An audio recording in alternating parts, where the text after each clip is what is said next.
আসসালামু আলাইকুম। আজকে আমি দেখাবো পারফেক্টভাবে ভুড়ি ভুনার রেসিপি।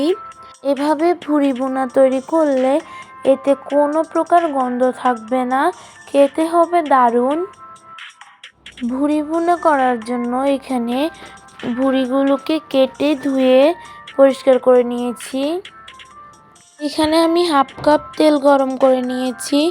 এখন তেল গরম হয়েছে, আমি 1 কাপ পরিমাণে পেঁয়াজ কুচি দিয়ে দিয়েছি। এখন এগুলোকে ভেজে নিব।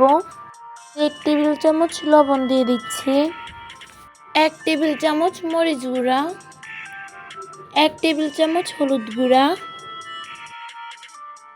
2 চামচ ভাজা জিরার গুঁড়া, 1 চামচ ধনিয়ার গুঁড়া, 3 টেবিল চামচ আদা বাটা, 3 টেবিল চামচ রসুন বাটা।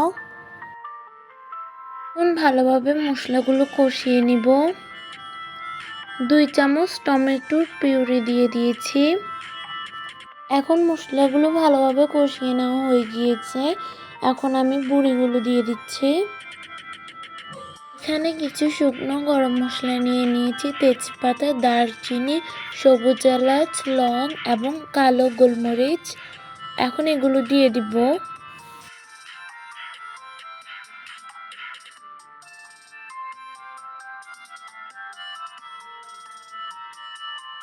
1 টেবিল চামচ গরম মশলা দিয়ে দিচ্ছি।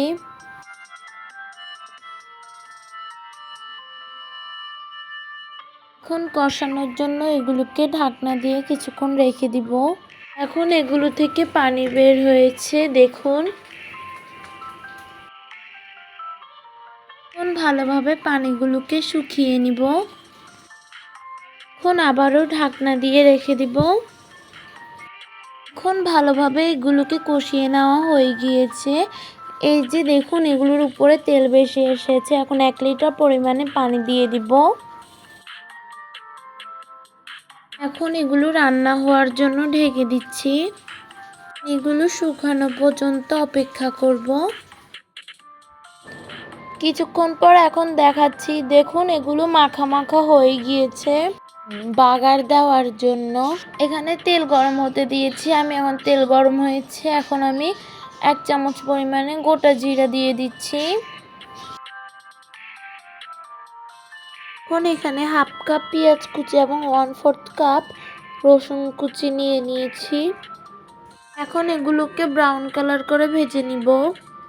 এখন এগুলো ব্রাউন কালার করে ভেজে নেওয়া হয়ে গিয়েছে। এখন ভুড়িগুলোকে এখানে দিয়ে দিব, সবগুলোকেই দিয়ে দিব। আরও 5 মিনিট এভাবে রান্না করে নিব। 1 টেবিল চামচ ভাজা জিরার গুঁড়া দিয়ে দিচ্ছি। এখন আরও 10 মিনিট এভাবে রান্না করে নিয়েছি। এখন আমাদের ভুড়ি ভুনা তৈরি হয়ে গিয়েছে। আমাদের দেওয়া ভুড়ি ভুনা ভিডিওটি ভালো লেগে থাকলে আমাদের ইউটিউব চ্যানেলটি সাবস্ক্রাইব করে দেবেন এবং ফেসবুক পেজটি ফলো করে দেবেন। সাথে লাইক, কমেন্ট এবং শেয়ারও করবেন। আসসালামু আলাইকুম।